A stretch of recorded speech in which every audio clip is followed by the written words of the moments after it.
अरे नमस्कार बिटिया। तुम क्या यहाँ पे नई हो? मैं पहली बार देख रही हूँ तुम्हें। जी अम्मा, मैं तो हाल ही में यहाँ शिफ्ट हुई हूँ।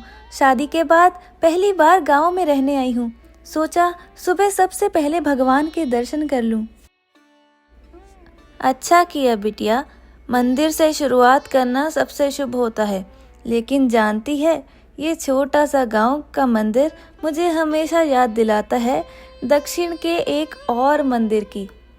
इतना रहस्यमयी और प्राचीन की दुनिया आज भी उसकी कहानियां सुनकर सहर उठती है। सच अम्मा? कौन सा मंदिर? आप किस मंदिर की बात कर रही हो? श्री पद्मनाभ स्वामी मंदिर भारत के दक्षिण पश्चिमी राज्य केरल के तिरुवनंतपुरम के दिल में स्थित भगवान विष्णु को समर्पित है, जो हिंदू धर्म के मुख्य देवताओं में से एक है। इस मंदिर का सबसे पहला लिखित उल्लेख 8वीं या 9वीं सदी में मिलता है, लेकिन माना जाता है कि यह मंदिर इससे भी पुराना है। मंदिर को समय समय पर बनाया और फिर से बनाया गया। सबसे हालिया निर्माण त्रावणकोर के राजा मार्तांडा वर्मा ने किया, जिन्होंने 1750 में अपने राज्य को भगवान को समर्पित कर दिया। 2011 में ये मंदिर दुनिया के मीडिया में तब आया जब इसके तहखानों की जांच की गई। पद्मनाभ स्वामी मंदिर भगवान विष्णु को समर्पित है। विष्णु यहाँ अनंत शयन रूप में स्थित हैं, यानी वह बहुसिर वाले सर्प अनंत शेष पर आराम कर रहे हैं और उनके नाभि से कमल का फूल उगता है, जिसमें भगवान ब्रह्मा विराजमान है। मंदिर और तिरुवनंतपुरम शहर का नाम इसी कहानी से जुड़ा है। यहाँ तिरु का मतलब है भगवान या पवित्र और पुरम का मतलब है शहर या नगर। इसीलिए तिरुवनंतपुरम का अर्थ है भगवान अनंता का निवास स्थल। अनंता विष्णु का एक नाम है और ये आम तौर पर उस सर्प शेष का भी नाम है जिस पर भगवान विश्राम करते हैं। सर्प अनंता पर लेटे हुए विष्णु के रूप को अनंत शयन कहा जाता है। यह मंदिर भारत के 108 सबसे पवित्र विष्णु मंदिरों में से एक है। मंदिर की मुख्य मूर्ति में विष्णु को बहुसिर वाले शेष सर्प पर लेटे हुए दिखाया गया है। उनके साथ उनकी पत्नी श्री लक्ष्मी है और भूमि देवी हैं। विष्णु का एक हाथ शिवलिंग पर रखा है। यह मूर्ति 12,008 शालिग्राम से बनी है, जो नेपाल की गंडक नदी से पाई गई थी।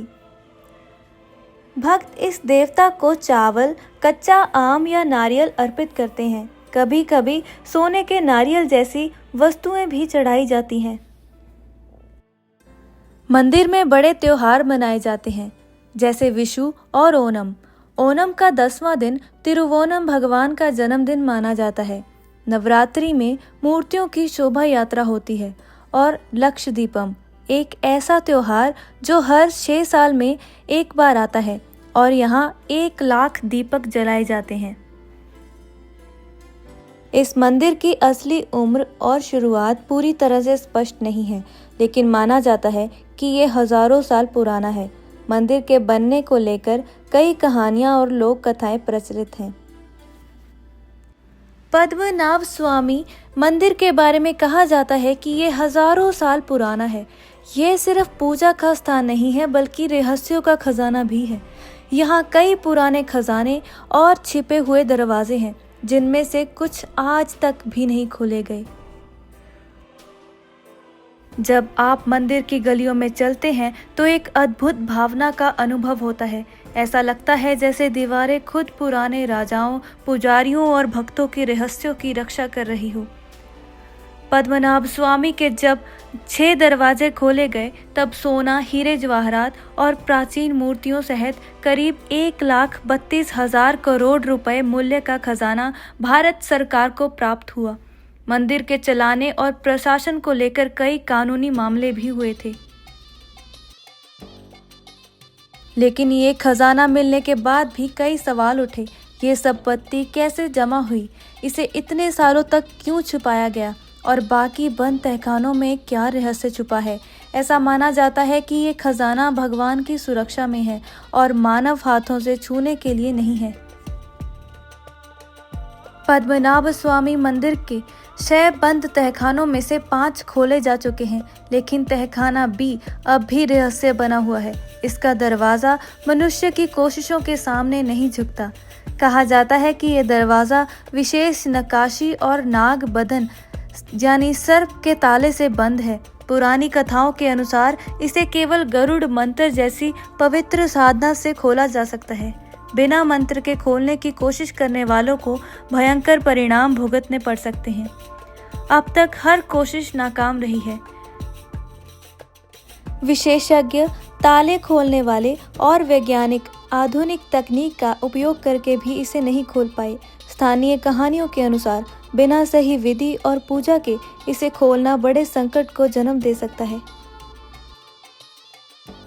तहखाना भी केवल ताले और मंत्रों का नहीं बल्कि प्राचीन श्राप का भी प्रतीक माना जाता है।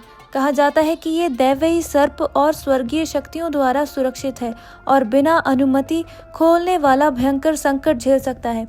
पुराने समय में जिन राजाओं और पुजारियों ने इसे बिना सही विधि के खोलने की कोशिश की, उन्होंने रहस्यमयी मौत या भयानक दुर्भाग्य का सामना किया।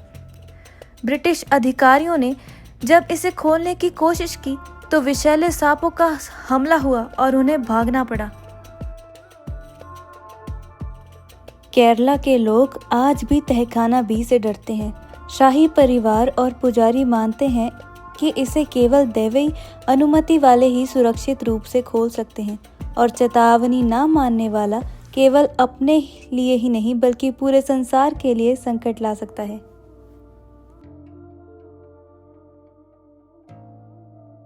तहखाना बी के पीछे क्या है, ये इतिहासकारों, खोजियों और आध्यात्मिक लोगों के लिए हमेशा से रहस्य रहा है।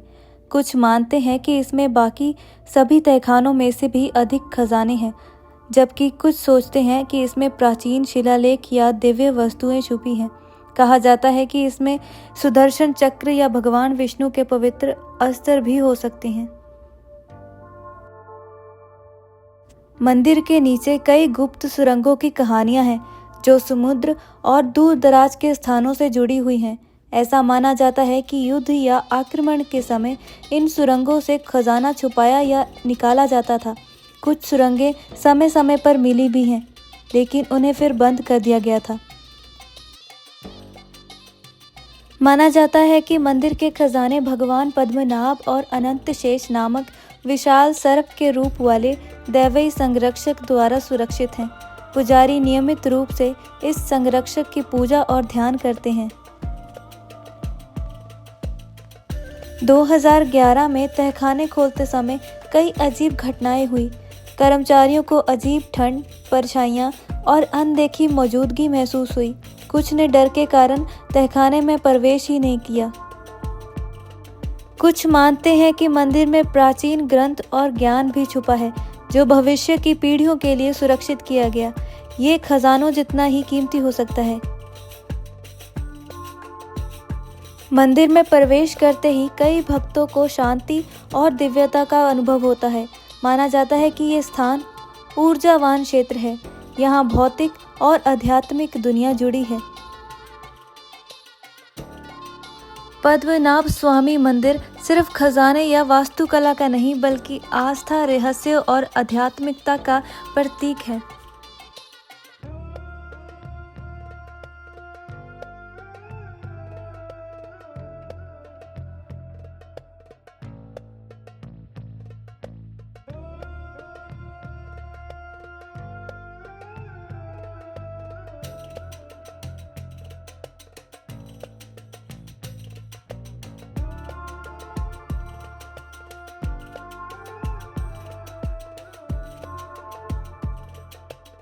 अम्मा, ये सब तो मैंने कभी नहीं सोचा था। लगता है जैसे सिर्फ एक मंदिर नहीं, पूरा एक अनंत ब्रह्मांड है। हाँ बिटिया, यही तो पद्मनाभ स्वामी का चमत्कार है। जितना जानो उतना ही गहरा लगता है, लेकिन जितना खोजो उतना ही रहस्यमयी।